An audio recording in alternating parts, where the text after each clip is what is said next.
Acting senior pastor प्रचार करेगी जिसका विषय है अय्यूब 9वां सत्र।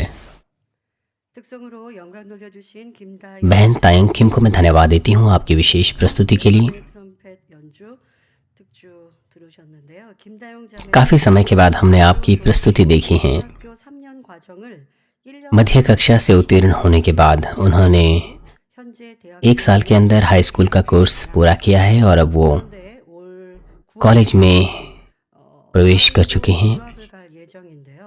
파리 국립고등음악원 학사 과정 और वो पेरिस में 합격해서 지금 유학 계획입니다. शिक्षा लेने की योजना बना रही हैं और पेरिस में 프랑스 파리에 उन्होंने प्रवेश प्राप्त कर लिया है। 학교이며 영재들을 발굴하여 ये स्कूल काफ़ी विख्यात स्कूल है 학교라고 합니다. संगीत के लिए। 795년에 설립되어 있는 역사가 아주 긴 유명한 학교인데요. 우리 자매님이 이제 합격을 해서 유학 준비 ये सैकड़ों वर्ष पहले स्थापित किया गया स्कूल है और वो योजना बना रही हैं विदेश में पढ़ाई की। 에서도 신앙생활 잘 काफ़ी ऐसे जवान हैं जो काफ़ी प्रतिभावान हैं मानवीन में। 하시는 हमें आशा है कि आप अपनी प्रतिभाओं को और भी तराशेंगे और 응원해 भी 주셔서 감사하겠습니다. योग्य कार्यकर्ता बनकर उभरेंगे। आपका धन्यवाद। 저는 피아노 연주자이신 거 잘 알고 계시죠? और आप बहुत अच्छे से जानते हैं कि उनकी माँ एक पियानिस्ट है। 저희 지교회가 창립 16주년 उनकी भेंटों का परिचय मैं आपको देती हूँ। 같은 눈동자 हमारी कलीसिया की 16वीं सालगिरह के उपलक्ष्य पर हम तमाम धन्यवाद और महिमा पिता परमेश्वर को देते हैं जो हमें देख रहे हैं अपनी धधकती आंखों से और सुरक्षा दे रहे हैं। 기억해 주시고 धन्यवाद यह है कि परमेश्वर ने जीवन के वचन से हमें पाला है हमारे बहुमूल्य चरवाहे के द्वारा और हमें आशीष दी है उमड़ते हुए सामर्थ्य कार्यों के द्वारा और चंगाई की गवाहियों के द्वारा। और साथ ही धन्यवाद ये होकर कि हम अपने आप को खोज पाते हैं और बदल पा रहे हैं, सुंदर और भले वचनों को फलों को 강단 उत्पन्न कर पा रहे हैं प्रार्थनाओं के द्वारा और चंगाई सभा के द्वारा जो एक्टिंग सीनियर पास्टर करती हैं। हम आपको धन्यवाद देते हैं। इसी लिए फूलों की इन भेंटों को हम अर्पण कर रहे हैं। आपको धन्यवाद। 우리를 위해 흘리신 그 십자가 ये सप्ताह पैशन वीक है। हमारे प्रभु के क्रूस पर 우리 신앙생활 속 चढ़ने हमारे प्रभु की पीड़ाओं को याद करते हुए 부활절을 हम हमेशा हमारे प्रभु के बलिदान के लिए धन्यवादी हैं। खास तौर पर इस पैशन वीक के दौरान हम और भी अधिक धन्यवादी हैं कि हम पश्चाताप कर पाते हैं। 더 경건한 모습으로 हमें आशा है कि आप अपने आप को पवित्र रखें, 보내서 십자가 पूरे सप्ताह भर 운명하셨던 날입니다. 해서 पवित्र रखें। और शुक्रवार 태도 한 का दिन जब हमारे प्रभु ने क्रूस उठाया उस दिन के लिए मैं सलाह देती हूँ कि आप कम से कम 사는 시간 가지고 또 금요철에 एक वक्त का उपवास रखें उस दिन शुक्रवार को। 부활절 공연을 저와 여러분이 함께 아버지 앞에 주님께 और शुक्रवार को 올립니다. ईस्टर की प्रस्तुति भी है। 또 주님의 आप और मैं हम दोनों अपने हृदयों को अर्पण करें। 여러분 마음 다해 찬양하시고 मुझे आशा है कि आप 사에 हमारे प्रभु की पीड़ाओं को याद रखेंगे और 찬양하시길 바랍니다. धन्यवाद की स्तुतियां अर्पण करेंगे। 모니터로 여러분들이 참여하실 텐데요. 이제 옆집과 윗집 아랫집 आप स्क्रीन के माध्यम से 새벽 उन स्तुतियों को देखेंगे 하지만 여러분들 마음을 다한 क्योंकि वो स्तुतियां देर रात को होगी। 그러한 जो भी है 꼭 목소리를 높이지 못하더라도 हमें निश्चित करना है कि हम अपनी सुगंध को अर्पण कर सकें। भले ही मेरा मतलब है 올려드리는 그런 हम स्तुतियों में अपने पूरे हृदय को डाल सकते हैं। मुझे आशा है कि 특별한 말씀 विशेष ईस्टर की प्रस्तुति की स्तुतियों के दौरान 이 말씀 중에 इस तरह का समय आप अर्पण कर सकें। 우리의 이 땅에 오신 부분들도 있고 또 예수님께서 이 땅에 오신 이유는 우리의 죄를 사하시고 구원해 주시기 क्या वजह है कि हमारा प्रभु धरती पर आया? इसलिए ताकि वो हमें बचाएं। उसका प्रेम और अनुग्रह अगर हम जानते हैं 마음으로 तो हम अपने पापों और बुराइयों को तेजी से ढूंढ करके दूर कर पाएंगे। 사랑하는 성도 여러분 भाइयों और बहनों, पिछले सत्र में 인생관과 हम 영적인 인생관 जीवन के शारीरिक और आत्मिक दृष्टिकोण को देख पाए। जिनका जीवन के ऊपर शारीरिक दृष्टिकोण होता है वो इस धरती के जीवन को सब कुछ समझते हैं। इसलिए वो इस धरती की विख्याति और धन की खोज में रहते हैं जो उनकी आंखों से दिखती हैं। 삶이 고달프며 व्यर्थ चीजों को जब वो इस तरह से ढूंढते हैं तो हर दिन उन्हें व्यर्थ जान पड़ता है। 말하게 되지요. इस तरह से 반면에 영적 मनुष्य का जीवन जन्म से लेकर मृत्यु तक कई तरह की मुश्किलों से गुजरता है। लेकिन दूसरी तरफ जिनका जीवन का दृष्टिकोण आत्मिक रहता है उनकी आशा स्वर्ग की होती हैं। वो हर दिन आनंदित और धन्यवादी होते हैं। वो प्रार्थना नहीं रोकते, इस बात पर ध्यान देते हुए कि हमारे प्रभु के सदृश वो कैसे बन सकते हैं। वे आत्मा की लालसा रखते हैं और वो जो कुछ भी करते हैं, खाते पीते या जो भी करते हैं, वो परमेश्वर को महिमा देते हैं। लेकिन एलिपज जो अय्यूब का मित्र था, वो शारीरिक दृष्टिकोण से परमेश्वर के वचन पर तर्क और वितर्क कर रहा था। एलिपज ना तो वो परमेश्वर से संवाद करता था, ना उसका कोई आत्मिक अनुभव था। ऐसा होने के बावजूद भी वो अहंकारी हो गया था और साथ ही साथ उसने कुछ असाधारण आत्मिक अनुभव किया था। इसलिए उसने परमेश्वर के वचन का इस्तेमाल अय्यूब को प्रताड़ित करने के लिए किया। आज के पाठ में जैसे कि लिखा है, देख हमने खोज कर ऐसा ही पाया, इसे तू सुन और अपने लाभ के लिए ध्यान में रख। आजकल के दिनों में हम देखते हैं कि जो थियोलॉजी की पुस्तकें पढ़ते हैं, बाइबल पर अध्ययन करते हैं और अपने अपने सिद्धांत स्थापित कर लेते हैं। फिर भी बाइबल का अनुवाद आत्मा की प्रेरणा में होना चाहिए और आत्मिक चीजों से ही पहचानी जानी चाहिए, क्योंकि बहुत खतरनाक है कि लोग बाइबल का अध्ययन शारीरिक विचारों से करते हैं और शाब्दिक अनुवाद करते हैं बाइबल का और उसी के आधार पर सिखाते हैं। इसलिए जब आप इस संदेश को सुने तो ध्यान में रखें कि एलिपज वो व्यक्ति नहीं था जो परमेश्वर की इच्छा को जानता था, बल्कि वो एक शारीरिक व्यक्ति था जिसके मन में बहुत सी बुराई थी। आज के पाठ में भी एलिपज अय्यूब को कई अलग अलग शब्दों के साथ धिक्कारता है। वो अय्यूब को डांटता है इस तरह के शब्दों का इस्तेमाल करते हुए, जैसे कि कपटी और युक्ति बनाने वाला। आज मैं इन शब्दों का अर्थ आपको बताऊंगी और बाइबल में इससे संबंधित आयतें। संदेश को जब आप सुनते हैं तो आप भी जांचें कि कहीं आप में तो ऐसी बुराई नहीं है। मुझे आशा है कि आप इस बात को एलिपस का कोई व्यक्तिगत भाषण ना समझें, बल्कि आपको इस बात को देखना है कि कहीं आपके हृदय में तो ऐसी बुराई नहीं है। मुझे आशा है कि आप उस सुंदर हृदय की लालसा रखें जो परमेश्वर आपसे चाहता है और तेजी से अपने आप को बदल सके। 5 अध्याय 8 पद में एलिपस कहता है, परंतु मैं तो ईश्वर ही को खोजता रहूं और अपना मुकदमा परमेश्वर पर छोड़ दूंगा। यहाँ पर देखते हैं कि एलिपस कितना झूठा था, उसकी बातें कितनी परस्पर मेल नहीं खाती थी। उसी अध्याय की दूसरी आयत में एलिपस इस तरह की बातें कह रहा था कि तुम कितना ही पुकार लो, परमेश्वर आपको उत्तर नहीं देगा। मगर यहाँ पर एलिपस बिल्कुल अलग ही बात कह रहा है। जो उसने स्वयं कहा था वो उसे भी भूल गया, जो उसने थोड़ी देर पहले कहा था। वो जो असत्य से भरे होते हैं, जो कुछ वो कहते हैं वो तेजी से भूल जाते हैं। मान लीजिए हम 10 मिनट के लिए बात करते हैं, सबसे पहले तो वो नकारात्मक बातें कहता है, लेकिन थोड़ी देर बाद वो अपनी बातें बदल देता है। जो उसने कहा वो उसे तक याद नहीं रखता। ये दर्शाता है कि वो व्यक्ति सत्य से भरा हुआ नहीं है। वो अपनी भावनाओं के अनुसार बातें करता है। उसका मतलब है कि उसके हृदय में सत्य की कमी है, उसके मन में सत्य नहीं है। शुरुआती हिस्सों में एलिपस कहता है कि अय्यूब कितना ही पुकार ले, परमेश्वर उसे उत्तर नहीं देगा। लेकिन अब वो कहता है कि तू परमेश्वर को क्यों नहीं पुकारता। हमें भी अपने अंदर इस तरह की चीजों को ढूंढना चाहिए और पश्चाताप करना चाहिए। आपके जीवन में भी इस तरह की चीजें हो सकती हैं। हो सकता है पिछले कल आप आत्मा से भरे हुए थे, लेकिन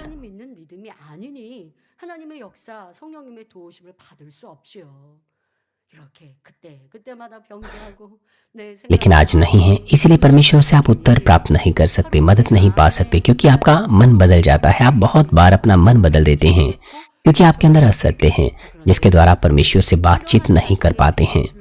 परंतु एलिपस, जिसके अंदर इस तरह का असत्य था, वो अय्यूब को धिक्कार रहा था अपने असत्य के द्वारा।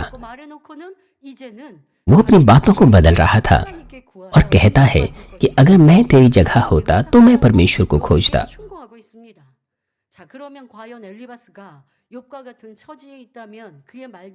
अगर सचमुच एलिपस अय्यूब की जगह पर होता तो क्या वो परमेश्वर से विनती करता, उत्तर पाता, जैसे कि वो अय्यूब को सलाह दे रहा है। यहाँ तक कि अय्यूब भी, जो दोष रहित और दाग रहित था, इस कड़ी स्थिति में वो भी परमेश्वर के सामने कुड़कुड़ा रहा है। तो फिर एलीपज कितना करता? वो तो अय्यूब से भी बढ़कर करता, जो इतना सत्य से भरा और इतना पवित्र नहीं था। वो तो एक कदम आगे बढ़ जाता। एलीपज का जीवन का दृष्टिकोण शारीरिक था, जो इस बात पर विश्वास करता था कि मनुष्य कष्ट के लिए ही उत्पन्न हुआ है, जन्मा है। जो जिनका जीवन का दृष्टिकोण शारीरिक होता है, वो सामान्य समय पर भी परमेश्वर पर नहीं, शारीरिक चीजों पर भरोसा रखते हैं। एलीपज अगर अय्यूब की जगह पर होता तो वो परमेश्वर को और भी अधिक नाराज करता। वो किसी भी तरह से परमेश्वर की खोज नहीं करता। भले ही एलीपज ऐसा लग रहा है कि वो अय्यूब को सलाह दे रहा है, लेकिन उसकी बातें सत्य की नहीं है, बल्कि स्पष्ट झूठ है। क्यों वे झूठ हैं? क्योंकि वो स्वयं वैसा नहीं कर रहा था, बल्कि वो किसी और को ऐसा करने की सलाह दे रहा था, इसलिए वो झूठ बोल रहा था। हमारे पास भी ऐसी चीजें हो सकती हैं। दूसरों से, मेरा मतलब है, हो सकता है हम भी जब स्वयं उस काम को ना करें, लेकिन हम दूसरों को उसे करने की सलाह दे सकते हैं। हमारे पास भी इस तरह की चीजें हो सकती हैं। अगर हमारे पास इस तरह की धोखाधड़ी है और हम दूसरों को ठोकर खिलाएं, उदाहरण के लिए कुछ लोग दूसरों को कहते हैं कि अगर आप प्रार्थना करोगे तो उत्तर मिलेगा, लेकिन वो स्वयं प्रार्थना नहीं करते। यह है धोखा देना। वो स्वयं ईर्ष्या और जलन से भरे रहते हैं और कुकर्म करते हैं। और ऐसे में अगर वो दूसरों को ईर्ष्या, बैर, जलन को दूर करने की सलाह दे या सिखाएं, तो ये धूर्तता है। उन्हें दूसरों को सिखाने से पहले स्वयं परमेश्वर का वचन सीखना चाहिए, क्योंकि अगर वो ऐसा करेंगे तो वचन उनके साथ रहेगा। वो बहुत से लोगों को उद्धार की ओर ले आ पाएंगे। यीशु के समय में फरीसियों के समान एलीपज भी बातों से कह तो रहा था, लेकिन कर्म में प्रकट नहीं कर रहा था। वो एक कपटी व्यक्ति था, पाखंडी व्यक्ति था। हमारे जीवन में भी इस तरह की चीजें हो सकती हैं। इस आजमाइश से गुजरने के दौरान आप ऐसा सोच सकते हैं कि वो व्यक्ति तो बुरा है, वो चर्च को छोड़ के चला गया, उसके पास विश्वास नहीं है, लेकिन ऐसा करके हम उसका न्याय करते हैं। लेकिन क्या हम किसी की न्याय निंदा करने के योग्य है? अगर हमारे पास दुर्भावनाएं हैं तो ये सब क्या है? पाखंड है। ये सब पाखंड है। जो परमेश्वर के वचन के अनुसार नहीं जीते थे, उन फरीसियों और सदूकियों से यीशु ने कहा, इसलिए वे तुमसे जो कुछ कहें वह ना कहें वह करना और मानना, परंतु उनके से काम मत करना, क्योंकि वे कहते तो है पर करते नहीं। आज भी लोग अंगीकार करते हैं कि परमेश्वर सर्वशक्तिमान है, वो हमारे जीवन, मृत्यु, आशीष और श्रापों को नियंत्रित करता है, लेकिन जैसे ही वो समस्या में पड़ते हैं, वो मनुष्यों की बुद्धि पर और मनुष्यों की चीजों पर निर्भर करते हैं। राजा आसा सिंहासन पर चढ़ने से 35 वर्षों तक वो परमेश्वर पर निर्भर रहा। उसने मूर्तियों को ढा दिया। उसकी दादी जो मूर्तियों की पूजा करती थी, उसने उसे सिंहासन से हटा दिया, कहीं इसीलिए ताकि अन्य इजरायली लोग उसका अनुसरण ना करें। और साथ ही जब इथियोपी यहूदा पर हमला करने आए, तो यहूदा के पास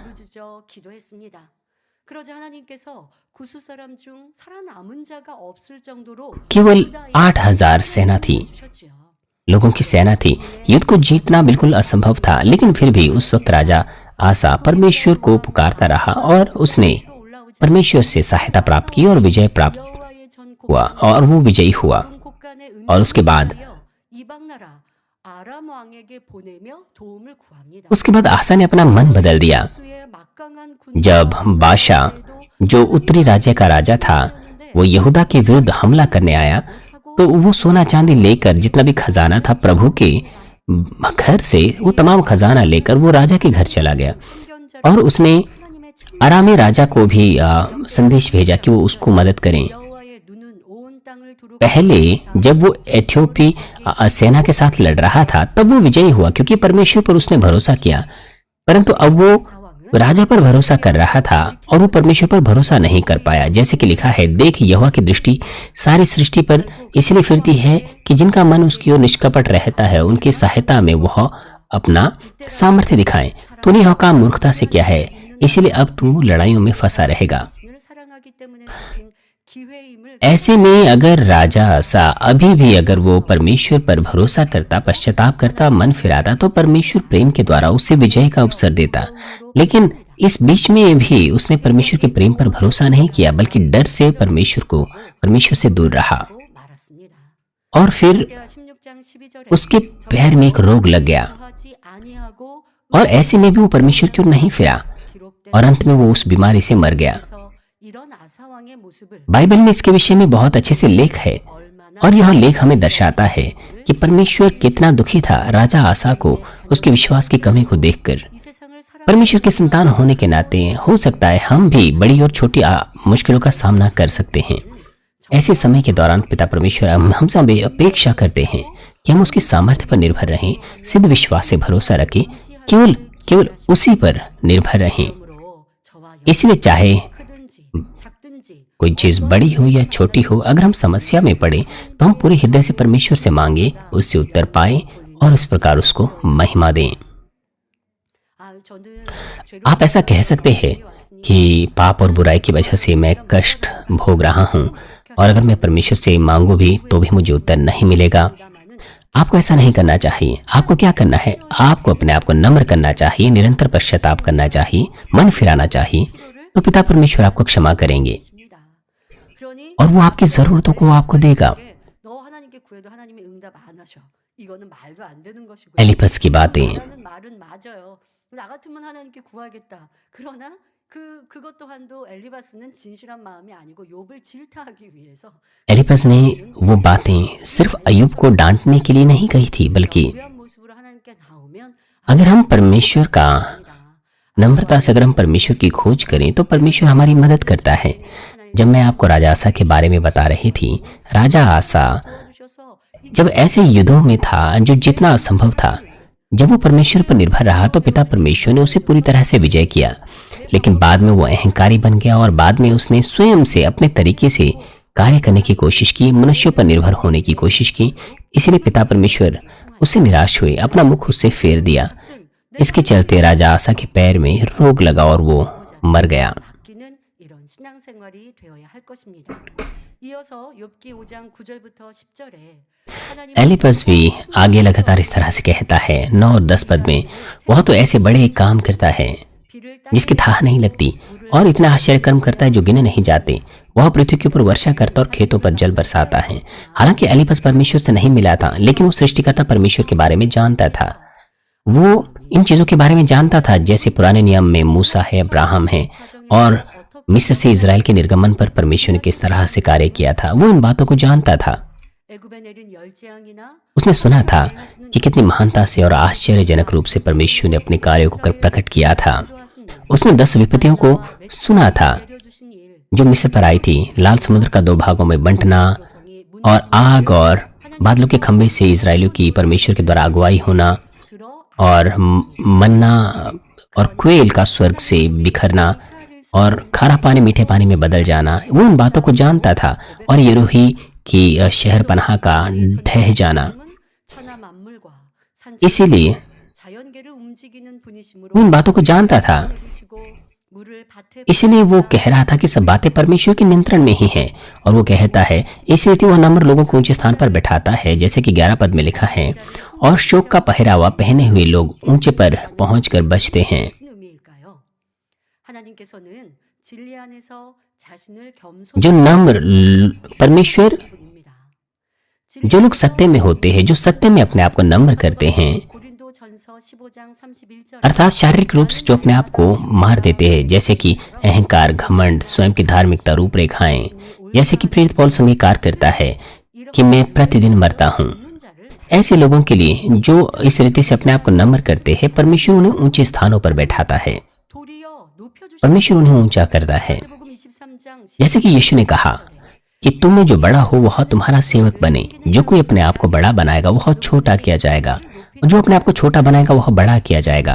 자기를 낮추는 자는 높아지고 क्योंकि यीशु ने अपने आप को सबसे नीचे किया और परमेश्वर ने उसे ऊंचा किया और अपने साथ दाहिने हाथ पर बैठा दिया। 예수님을 높여 यीशु ने अपने आप को कितना अधिक नम्र किया। 해주셨지요. फिलिपियों 2 अध्याय 6 से 8 पद में हम देखते हैं, जिसने परमेश्वर के स्वरूप में होकर भी परमेश्वर के तुल्य होने को अपने वश में रखने की वस्तु ना समझा और अपने आप को ऐसा शून्य कर दिया और दास का स्वरूप धारण किया और मनुष्य की समानता में हो गया और मनुष्य के रूप में प्रकट होकर अपने आप को दीन किया, यहाँ तक आज्ञाकारी रहा कि मृत्यु, हाँ क्रूस की मृत्यु भी सह ली। यीशु परमेश्वर का पुत्र है, परमेश्वर जो सृष्टि करता है और वो परमेश्वर के साथ एक है। 예수님은 창조주 하나님의 아들이시며 하나님과 하나이십니다. 신이십니다. वो परमेश्वर है, 구원의 섭리를 이루시고자 피조물인 사람의 형상을 लेकिन उद्धार के प्रावधान को पूरा करने के लिए उसने अपने प्राणी मनुष्यों की देह पहन ली और वो इस धरती पर आया और इस धरती पर सेवकाई के दौरान वो तमाम प्रकार की मनुष्यों की पीड़ाओं से गुजरा, जैसे कि गरीबी, भूख, थकान, 필요가 없으신 ठंड, गर्मी इत्यादि। 우리의 연약함을 대신하여 उससे उन चीजों से गुजरने की आवश्यकता नहीं थी, लेकिन हमें पापों से मुक्त करने के लिए, हमें क्षमा देने के लिए उसने मनुष्य देह को पहना। 고통을 고스란히 다 당하셨습니다.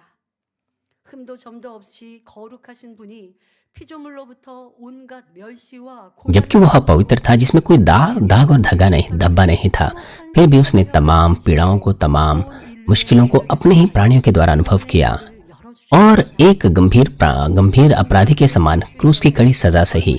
ऐसा करने के द्वारा उसने उद्धार का मार्ग खोला ताकि तमाम मनुष्य जाति पापों से मुक्ति प्राप्त कर सके। 침을 뱉고 주먹으로 때리며 पूरे शरीर पर उसे मारा गया, उस पर थूका गया, 왜요?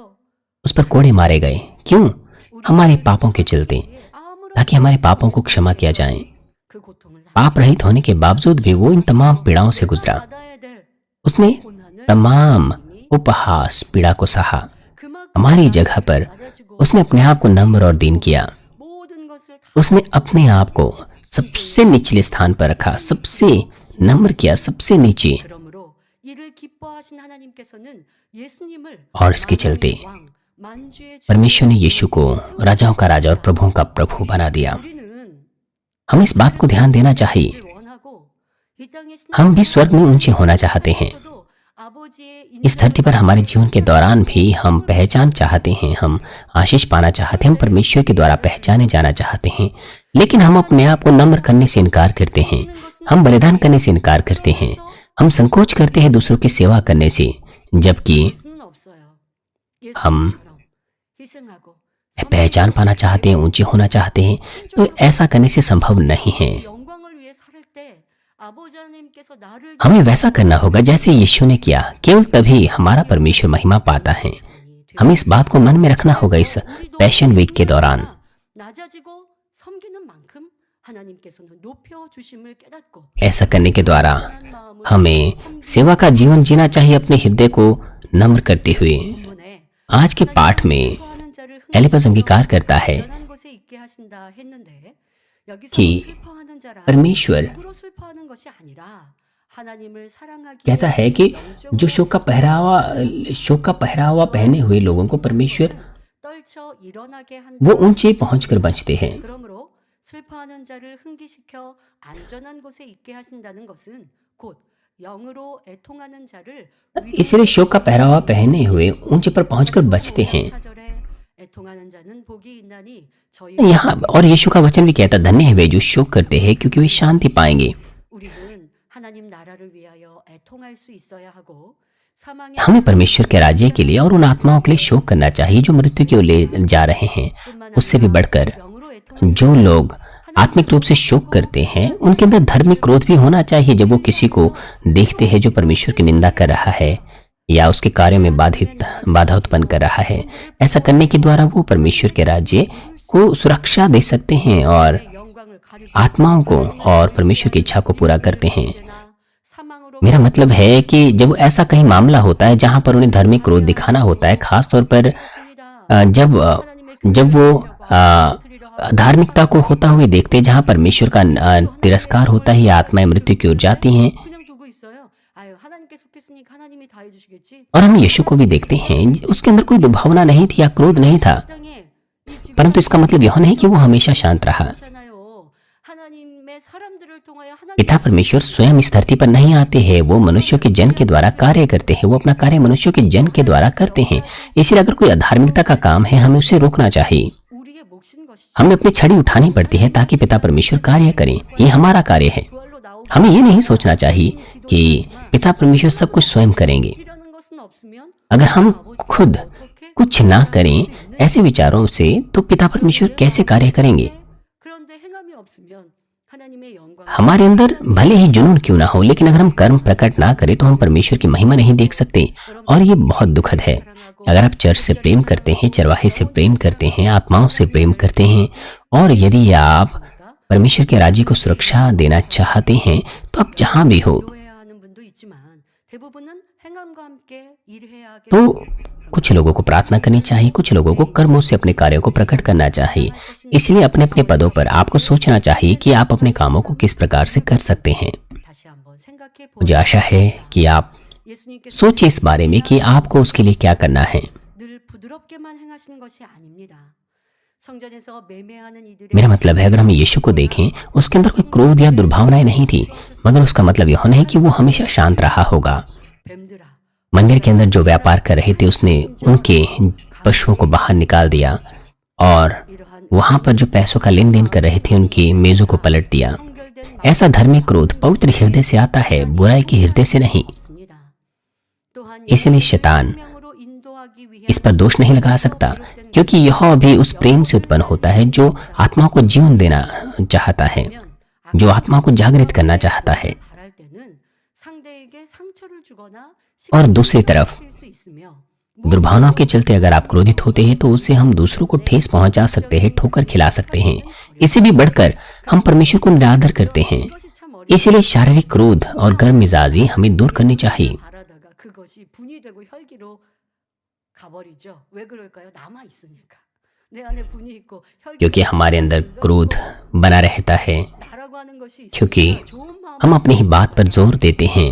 इसलिए 분이 되고 혈기가 되고 그래서 화평함이 깨지고 사이가 भले ही हम कोई काम शुरू करते हैं, लेकिन परिणाम स्वरूप हम मेल भंग करते हैं और हमारे रिश्ते खराब हो जाते हैं। 나라고 하는 इसलिए हर वक्त हमें अपने आप को मारना चाहिए प्रार्थनाओं के द्वारा। हमें निरंतर अपने आप को जांचते रहना चाहिए। 행함의 열심은 무엇인가도 잘 찾아가는 이러한 마음의 할례와 충성이 हमें अपने हृदय का खतना करना चाहिए 것입니다. और विश्वास योग्यता से परमेश्वर के राज्य के लिए कार्य करना चाहिए। हमें ये दोनों करने चाहिए। 또 हमें जांचना चाहिए। 사람인지 또 그것조차도 없는 그것이 없다면 진정 하나님의 나라를 अगर हमारे अंदर कोई धार्मिक क्रोध ना हो तो हम कह नहीं सकते कि परमेश्वर के राज्य से हम प्रेम करते हैं।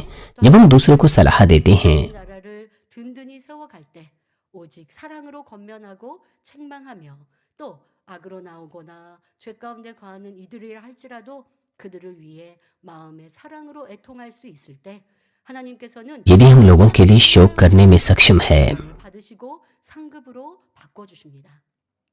하나님의 일을 이루는 일꾼들과 관계도 그리합니다. 아무리 열심히 있고 뜨거움이 있어도 मेरा मतलब है चर्च के साथ, चर्च के कार्यकर्ताओं के साथ 수많은 모습으로 나오고 भी यही लागू होता है। अगर हम परमेश्वर के राज्य के लिए जुनून से भरे हैं, 하나님의 나라, 하나님 लेकिन हमें अपनी बात पर जोर नहीं देना चाहिए, क्योंकि जब हम ऐसा करेंगे तभी हम परमेश्वर को महिमा कर पाएंगे। अगर मैं अपनी बात करूं, जब मैं ईश्वर चंगाई सभा की तैयारी करती हूं, मैं हमेशा प्रार्थना करती हूं कि पिता, मुझे आशा है कि केवल आप महिमा पाएं। 행복해 하시죠. 또 간증하면 하나님께 चर्च के सदस्य गवाहियों से प्रसन्न हो सकें, खुश हो सकें, 말씀을 और वो 하지만 저도 모르게 그런 것들이 내가 한 것이 되면 안 되잖아요. 그러면 쓰임 받고 버림받는 것이거든요. और अगर वो एक्टिंग सीनियर पास्टर को धन्यवाद देते हैं तो मुझे अहंकारी नहीं बनना चाहिए, क्योंकि अगर ऐसा है तो परमेश्वर मुझे त्याग देगा। 항상 권능을 구할 때마다 기도합니다. मेरे अंदर 오직 아버지의 इतना थोड़ा भी, मेरे हृदय में थोड़ा भी अहंकार नहीं आना चाहिए। मुझे केवल परमेश्वर के राज्य के लिए कार्य करना है और हमारे चर्च के सदस्यों के लिए, 세워라고 하는 उनके कल्याण के लिए। 전혀 없기를 원합니다. 그런 교만함은 मैं उस तरह से प्रार्थना करती हूँ 아버지 하나님 이런 모습을 ताकि मेरे अंदर कोई अहंकार, कोई घमंड ना आए। 항상 권능을 구할 때마다 겸비 मैं हमेशा उस तरह से प्रार्थना करती हूँ जब भी मैं परमेश्वर से सामर्थ्य को मांगती हूँ। 아버지의 영광으로 하나님 나라를 확정하기 위한 의본으로 나오고 있는지 आपको अपने आप को जांचना चाहिए 나오고 있지는 않은지 कि कहीं आपका क्रोध धार्मिक क्रोध है या फिर 저 사람은 틀린 दुर्भावनाओं से उत्पन्न क्रोध है। 한다면 이 또한도 내 यदि 마음이요 내 의분이라는 영적인 의분이 아니라 내 분이라는 것을 यदि आपके पास शारीरिक क्रोध है, इसका मतलब है आपका अपना व्यक्तिगत क्रोध है। 받는 큰 일꾼들이 될 수 있습니다. 자, 이어서 본문 욥기 5장 12절을 और ऐसे में परमेश्वर महानता से हमें इस्तेमाल नहीं कर सकता। और 12 पद में लिखा है, वह तो धूर्त लोगों की कल्पनाएं व्यर्थ कर देता है और उनके हाथों से कुछ भी बन नहीं पड़ता। 자신의 이익을 शब्दावली में 부리거나 약삭빠르게 धूर्त का मतलब है 정의합니다. 영적으로도 स्पष्ट कार्यों में चतुर होना। 거기에 덧붙여서 धूर्त व्यक्ति एक ऐसे व्यक्ति को दर्शाता है जो दूसरों को लूटता है अधार्मिकता के चलते और अपने आप को 또 그렇게 इस तरह का व्यक्ति बना देता है। 하는 사람을 뜻하죠. 자, 그런데 여러분들이 이런 설명들을 이제 계속 단어 설명들과 함께 성경상의 일들을 풀어갈 텐데요. बाइबल में इस तरह के शब्दों का अर्थ मैं आपको बताऊंगी। दूसरों को धोखा देना, दूसरों को लूटना। 복음을 듣고 나가는 성도님들과는 좀 동떨어진 모습처럼 आपको ऐसा लग सकता है कि आपका लूटपाट से कोई लेना देना नहीं, धोखे से कोई लेना देना नहीं, लेकिन हमें अपने आप को गहराई से जांचना चाहिए। 빼앗거나 भले ही शारीरिक रूप से हम दूसरों का पैसा ना चुराते हो, भले ही शारीरिक रूप से हम दूसरों को ना लूटते हो, 행치 않으면서 가르치는 것도 거짓으로 했는데 뒤에도 그러한 लेकिन अगर हम दूसरों को कुछ ऐसा सिखाए जो हम स्वयं ना करते हो, 이런 괴계도 있고 तो यह भी 착함도 있습니다. कपट से उत्पन्न होता है। 마음의 악을 발견해야지. 나는 그런 행함 हमें अपने हृदय की गहराई में बुराई को 남의 것을 빼 ढूंढना चाहिए। 무슨 사기를 치려고 आपको ऐसा लग सकता है कि ऐसे कामों से आपका कोई लेना देना नहीं, 않으세요. 그러니까 이 말 लेकिन हमारे चर्च के सदस्य दूसरों का पैसा नहीं चुराते, दूसरों को नहीं लूटते हैं। लेकिन आपको ये नहीं सोचना चाहिए कि इन बातों से आपका कोई लेना देना नहीं, 좋은 쪽으로 बल्कि आपके हृदय में 와 상황들을 유도해 간다든가. 내가 좋은 हो सकता है आप 것들을 위해서 하는 것처럼 말하는 거예요. आप दिखावा ऐसे करते हैं जैसे मानो आप दूसरों के लिए कार्य कर रहे हैं, लेकिन आपके पास इस तरह की जगहें हो सकती है, ऐसे क्षेत्र हो सकते हैं जहां आपके अंदर सत्य की कमी हो। 세세한 깊은 것들은 설명을 못 합니다. आज पूरे विस्तार पूर्वक तो मैं आपको नहीं बता पाऊंगी, लेकिन अपनी प्रार्थनाओं में आपको ऐसे क्षेत्रों को जांचना चाहिए। 하고 말씀을 들으면 여러분들 근데 못 봤습니다. 아, 이러한 모습이 내게 있지는 않을까? आपको सोचना चाहिए कि आपके अंदर भी इस तरह की विशेषता आपके अंदर हो सकती हैं, आपके जीवन में हो सकती हैं। 자세로 말씀을 आपको इस संदेश को इसी तरह के स्वभाव से सुनना है 모세를 ताकि एक बड़ी जागृति आप प्राप्त कर सकें। 예수님을 팔아넘긴 가룟 유다 하나님의 종을 속였던 कोरह और उसके साथी जो मूसा के विरुद्ध हो गए थे, 대표적으로 और साथ ही यहूदा इस्करियोती जिसने यीशु को बेचा, और हनन्याह और सफीरा जिन्होंने परमेश्वर के दास को धोखा दिया, वो सब इसी श्रेणी में पाए जाते हैं। इसका विशिष्ट उदाहरण हम हनन्याह और सफीरा की धूर्तता को देखेंगे। शुरुआती कलीसियाओं के सदस्य अपनी संपत्ति को बेचते थे और जरूरतमंदों में बांटते थे। हनन्याह और सफीरा ने भी ऐसा ही करने की ठानी, लेकिन जब उन्होंने अपनी संपत्ति बेची तो उन्होंने कुछ पैसा छिपा दिया और ऐसे दिखाया कि उन्होंने सब कुछ अर्पण किया है। ये है धूर्तता, ऐसा दिखावा करना कि वो अपना सब कुछ दे रहे थे और विश्वास में मजबूत थे, लेकिन वो दूसरों को धोखा दे रहे थे, परमेश्वर के दास समेत। जब पतरस ने उन्हें डांटा तो उन पर श्राप आ पड़ा और वो तुरंत मर गए। असल में यह उनके एक ही बुरे के काम का परिणाम नहीं था, बल्कि उनकी बुराई के कार्य इतने सब एकत्र हो गए थे कि उन्हें पश्चाताप का मौका मिलना मुश्किल था। और एक बुराई का कार्य, परमेश्वर के दास को धोखा देने वाला बुराई का कार्य जब उसमें और जुड़ गया तो उन्होंने मृत्यु का सामना किया। आप ऐसा दिखावा कर सकते हैं, ये है मनुष्य का स्वभाव। आप थोड़ा सा भी जब उपलब्धि कर लेते हैं तो आप ऐसा दिखाते हैं मानो आपने बड़ी उपलब्धि कर ली है। आप अपनी उपलब्धि को बढ़ा चढ़ाकर बोलते हैं। यद्यपि आपके अंदर कमियां होती हैं,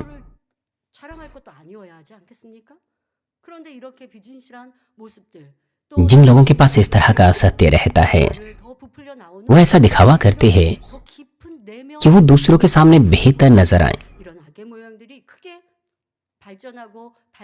इस प्रकार की बुराई जब वो और अधिक विकसित होती है तो आप दूसरों को धोखा दे सकते हैं। आप अब दल बना सकते हैं। कोरह और उसके पीछे चलने वाले लोगों के विषय में क्या था? वो मूसा के विरुद्ध होना चाहते थे और उन्होंने एक दल बना दिया। वो इस तरह से सोचने लगे कि मूसा ही क्यों ऊंचा हो, और उन्होंने एक दल बनाया और अंत में बुराई की। कलीसिया में भी बहुत बार ऐसी चीजें होती हैं। कुछ ऐसे लोग हैं जो दूसरों का न्याय करते हैं, निंदा करते हैं और उनके कामों को 깨닫지 않으면 담이 छिपाते हैं, लेकिन पिता परमेश्वर उनके तमाम कामों को देखते हैं। बिना पश्चाताप के आप पाप की दीवार नहीं ढा सकते। आपको पता होना चाहिए कि आपके अंदर इस तरह की बुराई है। 깨우치지 않으면 यदि आप इस तरह की बुराई को एहसास ना करें, 다음에 연단받을 필요 없잖아요.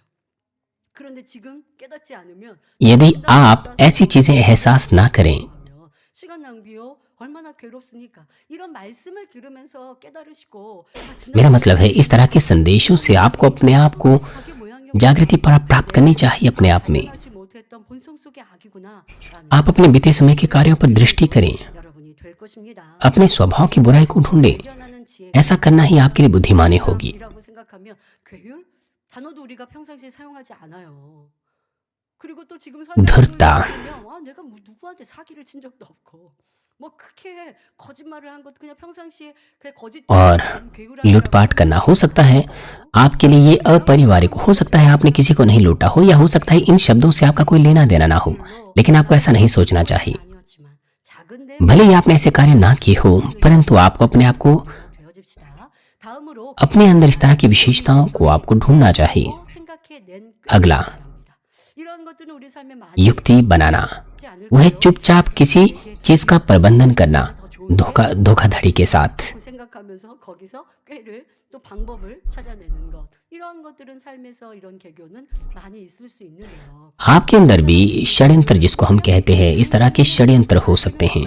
बुराई करने वाले जब षड्यंत्र रचते हैं तो शुरुआत में तो ऐसा लगता है कि सब कुछ ठीक चल रहा है, लेकिन समय गुजरते हुए 문제됩니다. वो आजमाइश और परीक्षाओं का सामना करते हैं और अंत में उनके षड्यंत्र नष्ट हो जाते हैं। 이런 악한 사람들이 승승장구하는 इस संसार में जीवन जीते समय ऐसा लग सकता है कि जो बुराई करने वाले हैं वो समृद्ध हो रहे हैं, और आपको आश्चर्य हो सकता है 그들의 삶에 कि क्यों उनके बुरे काम प्रकट नहीं होते। 있는 것이고 또 그 악은 깨어지게 되는 것입니다.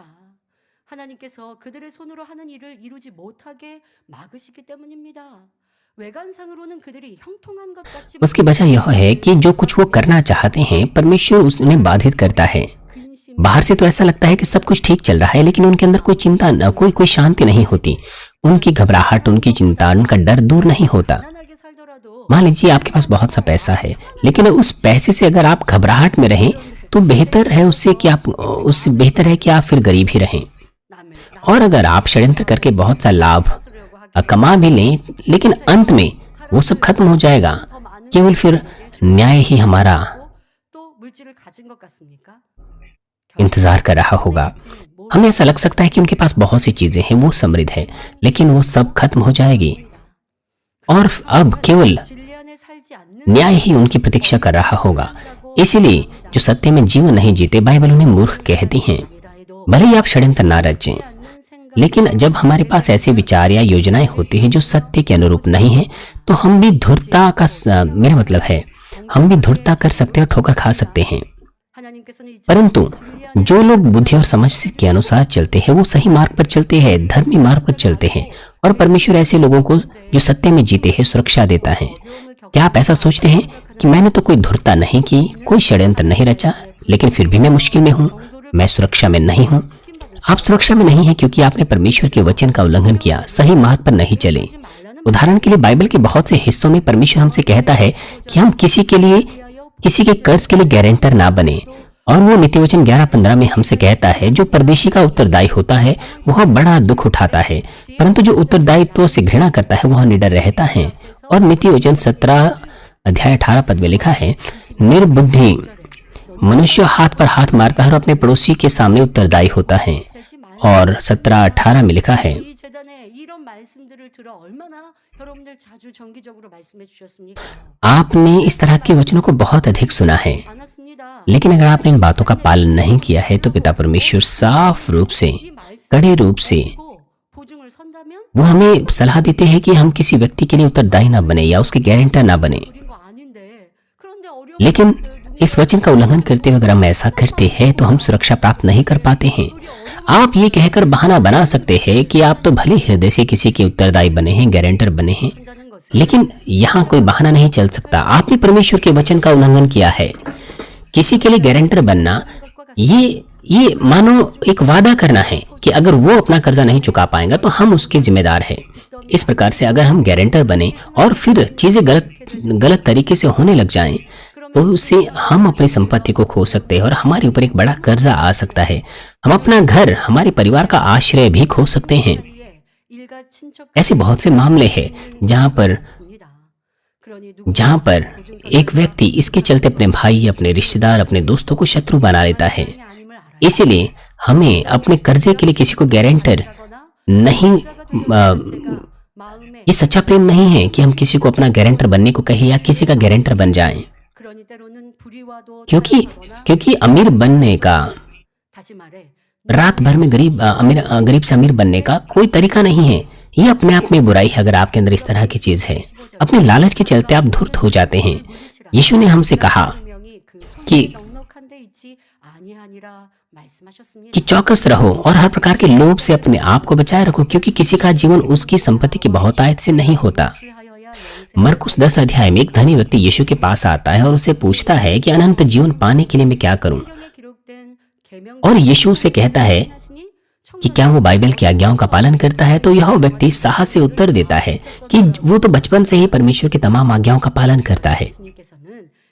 और इस व्यक्ति के प्रति प्रेम के साथ यीशु एक बात को दर्शाता है जो उसके अंदर कमी है। यीशु से कहता है कि जा, जो कुछ तेरा है उसे बेचकर कंगालों को दे, तो तुझे स्वर्ग में धन मिलेगा और आकर मेरे पीछे हो ले।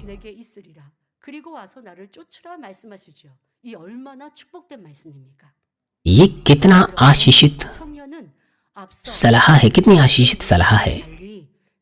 लेकिन उसके पिछले साहसी स्वभाव के विपरीत ये धनी व्यक्ति अब उदास हो जाता है और वापस लौट जाता है। बाहरी रूप से तो वो एक परमेश्वर पर विश्वासी जीवन जीता था, लेकिन उसके अंदर लालच भरा हुआ था। उसके अंदर पैसों के प्रति लालच था, प्रेम था, इसलिए वो यीशु की आज्ञा का पालन नहीं कर पाया और उसने यीशु का चेला बनने का अवसर खो दिया। उसने सबसे आशीषित मार्ग पैसों के चलते खो दिया और अंत में सच्ची बुद्धि के बगैर वो एक मूर्ख ही था।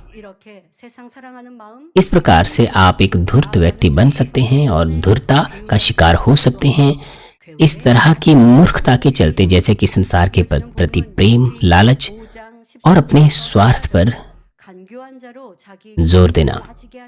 बाइबल कहती है वह बुद्धिमानों को उनकी धूर्तता ही में फंसाता और कुटिल लोगों की युक्ति दूर की जाती हैं। उन पर दिन को अंधेरा छा जाता है और दिन दोपहरी में वे रात की नाई टटोलते फिरते हैं। इस आयत में जो बुद्धिमान है उन लोगों को दर्शाते हैं जो धूर्त और कपटी होते हैं, जो लोग अंदर से अलग होते हैं, बाहर से अलग होते हैं, जो दोहरे चेहरे वाले होते हैं, वो वही छल कपट करने वाले और धूर्त होते हैं। कई बार ऐसा होता है कि हम इस तरह की धूर्तता और छल कपट को नहीं पहचान पाते। हम नहीं जानते कि उनके हृदय की गहराई में क्या है। बहुत से लोग नहीं जानते। जब हम आत्मा से भरे होते हैं, मेरा मतलब है जब कोई हमारी बुराई को दर्शाता है, हो सकता है आप उसका इनकार करें।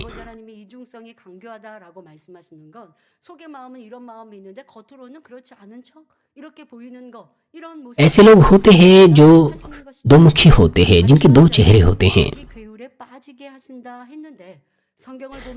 यह आयत कहती है कि बुद्धिमानों को उनकी धूर्तता ही में फंसाता है। बाइबल में ऐसे बहुत से मामले हमें मिलते हैं। उदाहरण के लिए छल और कपटी और धूर्त होने के चलते शत्रु दुष्ट ने फरीसियों और सदुकी और उन महायाजकों को भड़काया कि वो यीशु को क्रूस पर चढ़ाए, और ऐसा करने के द्वारा उन्होंने मनुष्य जाति के लिए उद्धार का मार्ग खोल दिया। इसलिए शत्रु दुष्ट अपने ही जाल में फंस गया और साथ ही पर्शिया के राजा ने मुर्दीकै को, मेरा मतलब है जो हामान था, हम देखते हैं जो हामान था, जब उसने एक बुरी योजना बनाई मुर्दीकै को मरवा डालने के लिए, और बाद में हम क्या देखते हैं कि वो अपने ही जाल में फंस गया।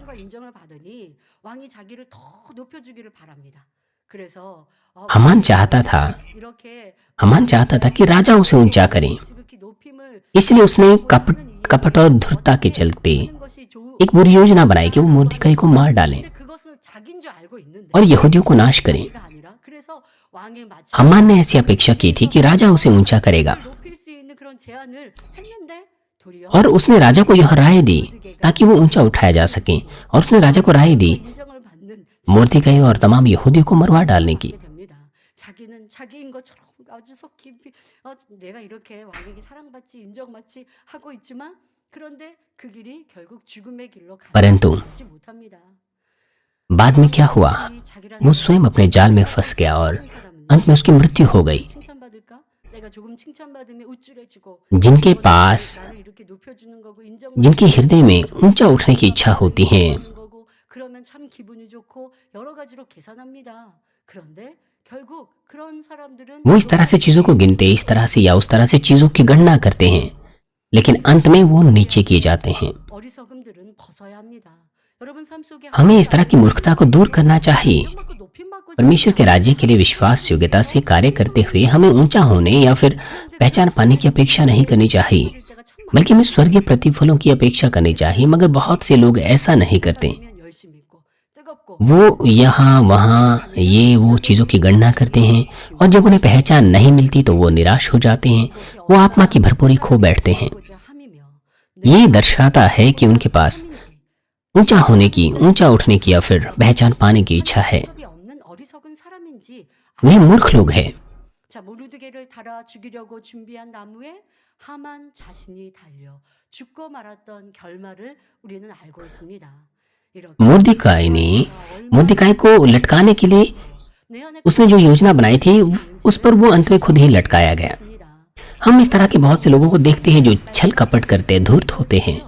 हमें इस तरह की छल कपट और धूर्तता को दूर करना चाहिए। जैसे कि 13 पद में लिखा है, वह बुद्धिमानों को उनकी धूर्तता ही में फंसाता है, 하나님은 공의의 심판자이시기 때문에 क्योंकि परमेश्वर न्याय के अनुसार 의인에게는 आ무 재앙도 임하지 아니 निर्णय लेता है, इसलिए वह हर व्यक्ति को उसके भले और बुरे काम के अनुसार प्रतिफल देता है। जैसे कि 각 사람이 नीति वचन 12 में लिखा है, 12:21 में लिखा है, धर्मी को हानि नहीं होती है, परंतु दुष्ट लोग सारी विपत्ति में डूब जाते हैं। 하다라고 풀이하고 있습니다.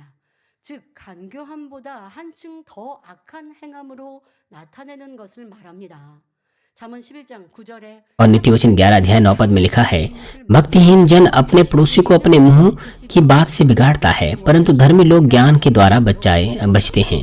간교할 뿐 아니라 कपटी लोग वो धूर्तता और छल से आगे बढ़ते, वो गंभीर बुराई करते हैं और अपने आसपास के लोगों को और स्वयं को भी नाश कर बैठते हैं। इस तरह के लोग आजमाइशों में असह्य हो जाते हैं, क्योंकि उनके पास कोई समाधान नहीं होता। उनको दिन भी रात जान पड़ता है, जैसे मानो अंधकार उनके ऊपर छा गया है। लेकिन जो लोग सत्य में रहते हैं, वो शत्रु दुष्ट को नियंत्रित करते हैं, इसलिए वो ऐसी स्थिति में पड़ते ही नहीं जहां सारी चीजें अंधकार जान पड़ती हैं। और अगर ऐसा होता भी है तो परमेश्वर सब बातों को भलाई में उत्पन्न करता है, चाहे वो अंधकार की घाटी में क्यों ना हो, मृत्यु की घाटी में क्यों ना हो। परमेश्वर उन्हें सुरक्षा देता है, परमेश्वर उनकी ताकत और ढाल बनता है और उन्हें समृद्ध मार्ग पर ले आता है। 15 और 16 पद में लिखा है, परंतु वह दरिद्रों को उनके वचन रूपी तलवार से और बलवानों के हाथ से बचाता है। इसलिए कंगालों को आशा होती है और कुटिल मनुष्यों का मुंह बंद हो जाता है। यहाँ पर दरिद्र लोग वो नहीं हैं जो गरीब हो, जो दुख में हो, हताशा में हो, परंतु वो आत्मिक रूप से जो आजमाइश और परीक्षाओं के दौरान जो पश्चाताप करते हैं, मन फिराते हैं, परमेश्वर को पुकारते हैं। यहाँ पर वो इस आयत में वो लोग हैं जो जिन्हें दरिद्र कहा गया है। आत्मिक रूप से जो लोग हताश होते हैं, परमेश्वर उन्हें तसल्ली देता है। हमें इस बात को नहीं भूलना चाहिए। इजरायली लोग जब 400 वर्षों तक मिस्र में दासत्व में थे, वो परिश्रम से पीड़ित थे और वो विलाप के साथ परमेश्वर को पुकार रहे थे। और जब उनकी पुकार परमेश्वर के सामने पहुंची, वो इस तरह से कह रहे थे कि पिता परमेश्वर कृपया हमारी मदद कीजिए। वो इस तरह से पुकार रहे थे। और इस तरह से जब उनकी पुकार परमेश्वर तक पहुंची तो परमेश्वर ने मूसा को उनके अगुवे के रूप में स्थापित किया 가나안 땅으로 인도해 주셨습니다. ताकि वो उन्हें मिस्र से निकालें और उनकी अगुवाई कनान देश में करें जहां दूध और मधु की धाराएं बहती थी। इस प्रकार से जब कोई दरिद्र परमेश्वर को पुकारता है तो परमेश्वर उसे उत्तर देता है और जो कंगाल है वो उसे भी दर्शाता है जो धार्मिकता का भूखा और प्यासा है। और यीशु कहता है धन्य है वे जो मन के दीन है क्योंकि स्वर्ग का राज्य उन्हीं का है।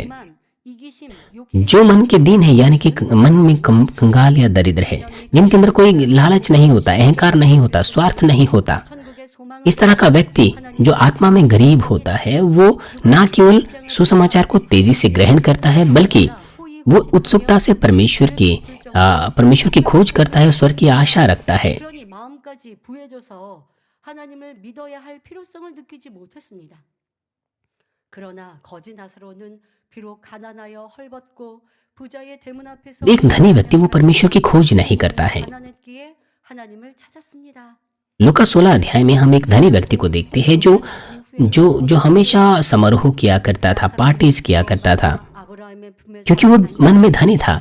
लेकिन दूसरी तरफ हम एक भिखारी लाजर को देखते हैं जो गरीब था, जिसके पास कपड़े भी पहनने को नहीं होते थे, जो उस धनी व्यक्ति के द्वार पर पड़ा रहता था। लेकिन अंत में हम इन दोनों का अंत देखते हैं वो कितना अलग है। जो धनी व्यक्ति है वो अधलोक में जा गिरा, लेकिन जो लाजर है वो अब्राहम की गोद में चला गया। हम देखते हैं 가난한 자는 हमारा इस धरती पर हमारा धनवान होना या गरीब होना वो इस बात का निर्णय करता है कि हम कहाँ जाएंगे। इस धरती पर गरीब या अमीर होना नहीं, बल्कि जो आत्मा में गरीब होते हैं, आत्मा में कंगाल या नम्र होते हैं, उनके पास स्वर्ग की आशा होती है और वो धर्म के भूखे और प्यासे होते हैं और परमेश्वर को उत्सुकता से खोजते हैं। अगर हम आत्मा में इस तरह से नम्र हो जाएं, स्वर्ग की आशा रखें, परमेश्वर पर हर मामले में निर्भर रहें, तो परमेश्वर हमें उनके हाथों से सुरक्षा देता है जो तलवार के समान सामर्थ्य होते हैं। और आगे 1 में लिखा है और अपने विश्वास का प्रतिफल अर्थात आत्मा का उद्धार प्राप्त करते हैं। अगर हम आत्मा में नम्र है, गरीब है, तो हम विश्वास से उद्धार पाते हैं और अनंत स्वर्ग को पाने की आशीष पाते हैं। दूसरी तरफ जिनका हृदय 욕심 등으로 마음을 आत्मा में धनी होता है अर्थात जो अहंकारी होते हैं, घमंडी होते हैं, स्वार्थी और लालच से भरे होते हैं, वो परमेश्वर की खोज नहीं करते, वो बुराई करते हैं ताकि और अधिक आनंद ले सकें। 연단할 때에 इस तरह का अधर्मी जीवन अनंत मृत्यु की ओर ले जाता है। 내가 옳다함으로 교만함으로 가득한 सा람은 खासतौर पर वो जो अहंकार से, घमंड से भरे होते हैं, 내가 뭘 잘못했는데 이것 때문에 वो अपने आप को नम्र नहीं करते। आजमाइशों में भी वो दूसरों पर दोष लगाते हैं, वो दूसरों पर दोष लगाते हैं, इसलिए 그러다 결국 उनकी आजमाइशें खत्म नहीं होती और अंत में 사람의 행함 वो परमेश्वर को तक छोड़ बैठते हैं और 겸비한 मूर्ख बन बैठते हैं। 마음을 मगर वो जो नम्र है वो अपने आप को दीन करते हैं। 연단할 때에 나를 돌아보지요. वो जो आत्मा में नम्र है, वो जो दीन है, वो आजमाइशों में अपने आप को मुड़कर देखते हैं, वो पाप की दीवार ढूंढने की कोशिश करते हैं, वो अपनी गलती ढूंढने की कोशिश करते हैं और पवित्र आत्मा ढूंढने में उनकी मदद करता है। 나를 낮추고 जब वो अपने आप को इस तरह से नम्र करते हैं, परमेश्वर से मदद मांगते हैं, तो पिता परमेश्वर उनसे बात करेगा 줍니다. और उसे उत्तर देगा। 항상 나는 심령이 가난한 자인지 इसलिए हमेशा हमें निश्चित करना चाहिए कि हम आत्मा में नम्र रहे, दीन रहे। 더 자기 हमें अपने आप को आत्मा में धनी होने से 할 것입니다. बचना चाहिए। हमें आत्मा में नम्र होना चाहिए, दीन होना चाहिए। 사망이기에 본문에 इसलिए बाइबल कहती है, इसलिए कंगालों को आशा होती है लेकिन कुटिल मनुष्यों का मुंह बंद हो जाता है। 사람은 वो जो अहंकारी होते हैं, जो ऊंचा उठना चाहते हैं, वे अधर्मी लोग हैं। 오늘 살펴본 말씀은 आज हमने उन आयतों को देखा जहां पर एलिपज 가르치는 내용이 परमेश्वर के वचन के अनुसार अय्यूब 엘리바스가 इ렇게 말하는 को झिड़क रहा है। लेकिन आप इन बातों को ध्यान में रखें कि एलिपज की जो ये बातें हैं उसका इरादा तो ये था कि अय्यूब अपने आप को मुड़कर जांचें, 한 자임으로 लेकिन 어려움에 असल में जो उसका इरादा था वो ये भी था कि अय्यूब तू तो धूर्त है, तू तो छल कपटी है, इसीलिए तू इस तरह की मुश्किल में है। 얼마나 악해요. 지금 ये कितनी बुराई है। 없는 욥에게 안 좋은 하나님 अय्यूब के पास ताकत नहीं थी कि वो खुद से खड़ा हो सके, लेकिन एलिपज ने हर प्रकार की बुरी बातें इस्तेमाल की उसको झिड़कने के लिए कि तू इस तरह का व्यक्ति है, इसीलिए तू कष्ट में है। 말하고 있는 모습. वो अय्यूब की आलोचना कर रहा था। 그래서는 안 될 हमें इस तरह के व्यक्ति नहीं बनना चाहिए। 설명하고 있는 이 사투 사특함이나 간교함이나 또 여러분들 이런 मैंने आपको आज 이런 단어들 धूर्तता 말씀하지만 나하고 상관이 없다라는 자세 और युक्ति बनाना, 쉽게 하나 예를 들어 मैंने आपको आज इन शब्दों के बारे में बताया। 좋아하는 आपको ये नहीं सोचना चाहिए कि हमारा इससे कोई लेना देना नहीं। 오늘 점심 뭐 먹을까 이렇게 묻고 대화하게 되죠. 자, 그런데 내가 좋아하는 메뉴가 있어요. 그러면 나 이거 먹고 싶어 하면 이게 진실함 아니겠습니까? 그런데 돌려서 그럴싸하게 내가 먹고 싶은 메뉴지만 그게 저 사람이 좋아하는 것처럼. 아유, 집사님 이거 좋아하잖아. 내가 먹고 싶으면서 집사님 이거 좋아하잖아. 오늘 이거 먹고 मान लीजिए हम किसी से मिलना चाहते हैं भोजन पर, 이러한 간교함에 다 और जब आप किसी से भोजन पर मिलते हैं, 이러한 악의 हो सकता है आपके मन में कोई विशेष खाना हो। मेरा मतलब है, 이것이 크게 자라버리면 अगर आपके अंदर कोई बुरा हृदय हो तो वो बुरा हृदय लगातार बढ़ता जाता है, वो बड़ा और बड़ा बनता जाता है, और अंत में 그러다 보면 आप 외식하는 자가 되어 अपने आप को ऊंचा करने की कोशिश करते हो और आप एक कपटी बन जाते हैं, और आप दूसरों को सिखाने की कोशिश करते हैं, जबकि आप स्वयं उन कार्यों को नहीं करते। 기도하지 않고 변화되지 않아 보세요. जब आप प्रार्थना नहीं करते, जब आप स्वयं को बदलने से इनकार करते हैं, तो अंत में आप दूसरों की संपत्ति छीनते हैं, आप दूसरों को लूटते हैं। 없어요. 우리 성도님들은 그런 मानवीय के सदस्य शारीरिक रूप से किसी को नहीं लूटते हैं, वे शारीरिक रूप से दूसरों की संपत्ति नहीं छीनते हैं, 하게 없어야 할 게 아니라고요. परंतु आपको ये नहीं सोचना चाहिए कि मेरा तो इन आयतों से कोई लेना देना नहीं। 하고 있는 모습은 무엇인가? 그럴싸하게 나를 꾸미고 आपको 있는 무엇인가? अपने अंदर उन विशेषताओं को देखना चाहिए जिसके द्वारा आप दूसरों को धोखा 여러분 देते हैं या दे सकते हैं, 되어지면 जिसके द्वारा 혹시 더 아버지 원하시는 아름다운 사람이 될 수 있을 आपके अंदर दोगलापन या 결론의 말씀은 이것으로 맺고요. 여러분들 우리는 이런 말씀들 지금 엘리바스는 आप अंदर और बाहर से अलग अलग हो जाते हैं। एलिपस के मामले में उसने सत्य के वचनों का इस्तेमाल तो किया, लेकिन अंत में वो अय्यूब की आलोचना ही कर रहा था। 우리의 속사람까지 अय्यूब के ऊपर सीनियर पास्टर के संदेशों के द्वारा 설명해 드렸습니다. 그리고 여러분들 각 हम और भी गहराई से उसकी बातों को देखते हैं, और साथ ही हम में से भी प्रत्येक को देखना चाहिए कि कहीं हमारे अंदर तो इस तरह की धूर्तता नहीं है, 자, 이러한 것 कहीं हमारे अंदर तो इस तरह की 기도하며 버려가 행함으로 षड्यंत्र रचना, युक्ति बनाना या इस तरह का कपटीपन तो नहीं है। हमें निश्चित करना चाहिए कि हमारे अंदर इन शब्दों से संबंधित कोई विचार ना हो। 라고 하는 것 अगर इस तरह की विशेषताएं उन्नति करती है, बढ़ती है, 경계하며 मेरा मतलब है हमें इस तरह की बुरी बातों के या बुरी विशेषताओं के विरुद्ध सचेत रहना चाहिए। 버립니다. 말씀 삼가 आइए आज के संदेश पर सोचते हुए सभी लोग साथ मिलकर प्रार्थना करेंगे। 오늘은 엘리바스가 이런 여러 가지 단어를 사용하여서 욥을 지적하고 있는 모습을 말씀드렸습니다. 그리고 이런 단어의 영적인 의미들과 성경상에 있었던 일들을 풀이해 드렸습니다. 이 말씀이 내 삶을 들여다보는 말씀이게 하시고 지금 나의 생각을 들여다보게 하여 주옵소서. 우리 성도님들이 사특함의 모습은 보이지 아니한다 할지라도 내가 순간순간 간교함이나 거짓된 모습은 있지 않았는지, 내가 행하지 않으면서 남을 보면서 왜 저것도 행치 않아? 왜 이런 모습이야? 라고 불편해하지 않았는지, 이러한 악의 모양들을 발견하게 하옵소서. 이 정도야 라고 넘기는 것이 아니라 이것이 얼마나 큰 죄악으로 나올 수 있는지를 인정하여 불같이 기도하여 빼내버림으로 연단 필요 없이 영의 사람 온영의 사람으로 들어가는 우리 성도님들 될 수 있도록 변화의 은혜와 능력, 깨우칠 수 있는 능력으로 함께하여 주옵소서. 감사드리며 우리 주 예수 그리스도의 이름으로 기도하옵나이다. 아멘. 당회장님의 환자를 위한 기도를 받겠습니다. 아픈 분들은 아픈 곳이나 연약한 곳에 손을 얹고 बीमारों के लिए प्रार्थना ग्रहण की जाएगी। अगर आप बीमार हैं, अपना हाथ अपने बीमार अंगों पर रखें, और अगर आप बीमार नहीं हैं, अपना हाथ अपनी छाती पर रखें। अपने हृदय की इच्छाओं के लिए विश्वास से इस प्रार्थना को प्राप्त करें। हालेलुया। सर्वशक्तिमान हमारे प्रेमी पिता परमेश्वर, कृपया अपना हाथ सभी विश्वासियों पर रखें जो इस वक्त इस प्रार्थना को ग्रहण कर रहे हैं। समय और दूरी को मिटाते हुए अपना कार्य उन तमाम लोगों पर प्रकट करें जो इस वक्त इस प्रार्थना को जीसीएन और इंटरनेट पर और सैटेलाइट टीवी पर शाखा और संघी कलीसियाओं में और परमेश्वर के संतान संसार भर में ग्रहण कर रहे हैं। उन्हें हृदय से विश्वास करने के योग्य विश्वास दीजिए। नकारात्मक विचार और शक दूर कीजिए। सिर से लेकर पैर तक सभी अंदरूनी अंग, कोशिकाएं, उत्तक और तंत्रिकाएं और जो भी बीमार अंग है उन्हें पवित्र आत्मा की आग के द्वारा झुलसा दीजिए और मूल ज्योति के द्वारा। यीशु मसीह के नाम से मैं आज्ञा देता हूँ, शत्रु, दुष्ट और शैतान, सभी बीमारियां, रोगाणु, विषाणु और निर्बलताएं दूर हो, ज्योति आ जाएं। कृपया उनके तमाम असाध्य और अंतकारी रोग पवित्र आत्मा की आग के द्वारा झुलसा दीजिए। सभी महामारियां मलेरिया सहित दूर कीजिए। सभी संक्रामक रोग जैसे कि जुकाम और बुखार दूर हो, उन्हें सुरक्षा दीजिए सभी रोगाणु और विषाणुओं से।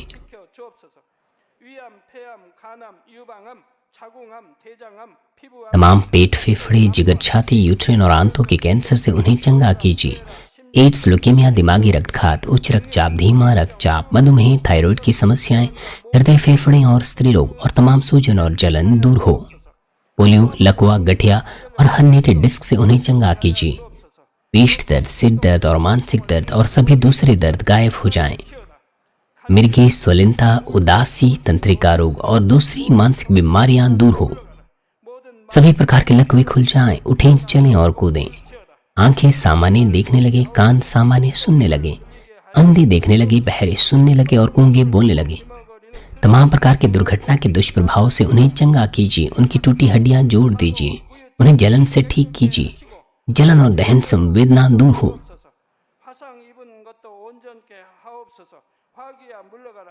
पिता, कोई दाग वहां न रह जाएं। सभी प्रकार के नशे की लत से, जहर पदार्थ और उनके इस्तेमाल से साफ हो जाओ। मृतक कोशिकाओं, तंत्रिकाओं को फिर से जिला दीजिए। मृतकों को जिला दीजिए। उन्हें गर्भधारण की आशीष दीजिए। आप गर्भधारण की आशीष प्राप्त करने पाएं। यीशु मसीह के नाम से मैं आज्ञा देता हूँ। शत्रु, दुष्ट और शैतान, हवाओं के सामर्थ के शासक, अंधकार की बुराई की सेनाएं और उनके दास दूर हो। बुरी, अशुद्ध, झूठी, धोखे की और अलग करने वाली आत्माएं और तमाम अंधकार के बल दूर हो। दुष्टता के तमाम बंधन खुल जाएं, अंधकार दूर हो, ज्योति आ जाए। पिता परमेश्वर, उन्हें ताकत दीजिए कि वे प्रार्थनाओं में पुकारें। पापों को दूर करने की उन्हें सामर्थ्य दीजिए और वो पवित्र हो जाएं। जब उनका प्राण समृद्ध होता है, सब बातों में वे भले चंगे रहें। उनके परिवारों में भी सुसमाचार का प्रचार हो। तमाम दुर्घटना और विपत्तियों से उन्हें सुरक्षा दीजिए। पूरे सप्ताह भर और आशीष दीजिए कि एक समृद्ध जीवन बिना समस्या के वे जी सकें। पवित्र आत्मा के अग्नि में बाड़े में स्वर्गीय सेना, स्वर्गदूतों और अपनी धधकती आंखों से अपने सभी बच्चों को, उनके घर, कार्यशालाओं और व्यापारों को सुरक्षा दीजिए। विद्यार्थियों को बुद्धि और समझ दीजिए। जोश और जुनून, मेहनत से पढ़ाई करने के लिए उन्हें दीजिए। कृपया उनका हृदय और मन संसारिक चीजों से बचाएं और वो परमेश्वर को और अधिक जुनून से प्रेम करने पाएं।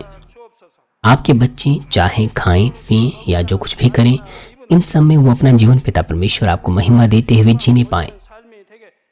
वो जीवित परमेश्वर की गवाही ये कहकर देने पाएं कि मैं परमेश्वर से मिला हूँ, मैंने परमेश्वर का अनुभव किया है, उससे उत्तर और आशीषें प्राप्त किए हैं। पिता परमेश्वर, आपका धन्यवाद। सारी महिमा केवल आपको मिले। हमारे प्रभु यीशु मसीह के नाम से मैं प्रार्थना करता हूँ, आमीन।